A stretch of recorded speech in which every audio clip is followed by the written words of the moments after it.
What's up, everyone? Welcome back to an episode of Prince's World. And today,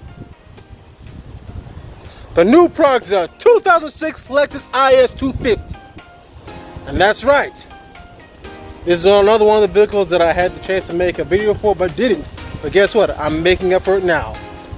Now, I already know the first thing you guys are going to comment on is this. And that's right, I'm bald. But hey, my motto is, if you can rock it, don't sweat it.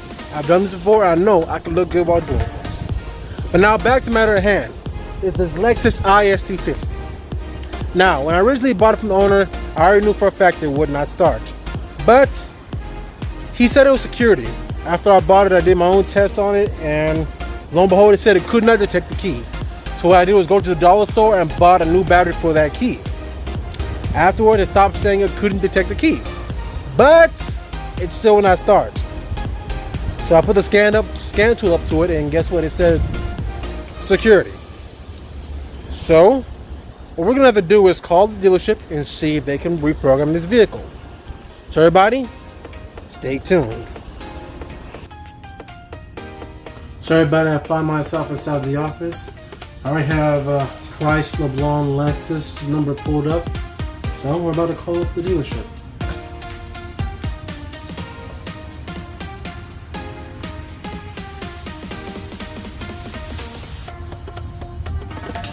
Yes, I'm actually trying to find out the price of what it'll cost for you guys to reprogram a vehicle.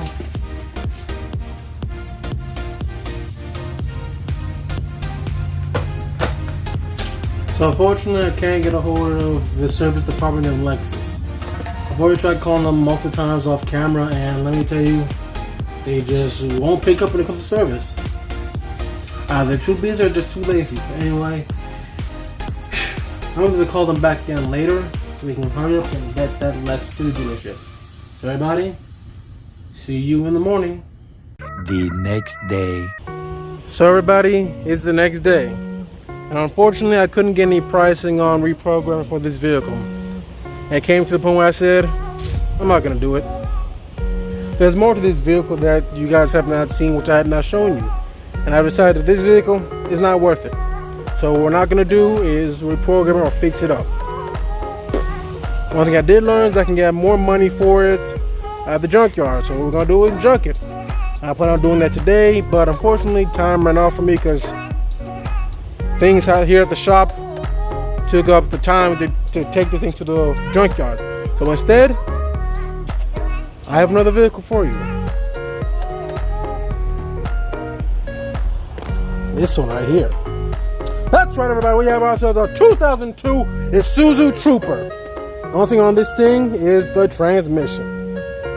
So, as you guys will see, I already went about and pulled one straight from the junkyard. Unfortunately, filming while pulling these things in the junkyard is darn near impossible, completely difficult, and so I couldn't show you guys. But anyway, I got a transmission, and as you can see, this is the drive shaft on this one. Not anyone from the junkyard. I actually started removing the transmission for this vehicle, and didn't finish just yet, but I'm glad I didn't. That's what I can show you guys, the complete removal of this vehicle, and that's what we're going to spend today's video doing, removing the transmission on this vehicle. So everybody, let's get to removing the transmission.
So everybody, unfortunately, this vehicle is a record in itself. Like, as I mean by record, I mean it is tough to work on this thing. I mean, like, the bell housing bolts on this vehicle is like wedged into a tight spot that I cannot get to for the life of me.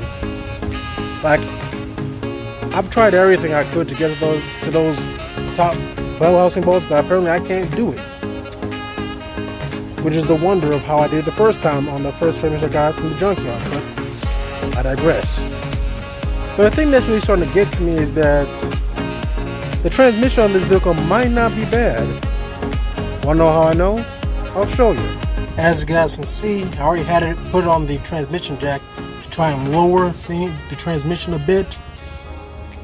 To get them stubborn bolts at the top, if I can show you guys, you know, get to the, well, there are bolts at the top of the bell housing. And let me tell you, I couldn't get to them.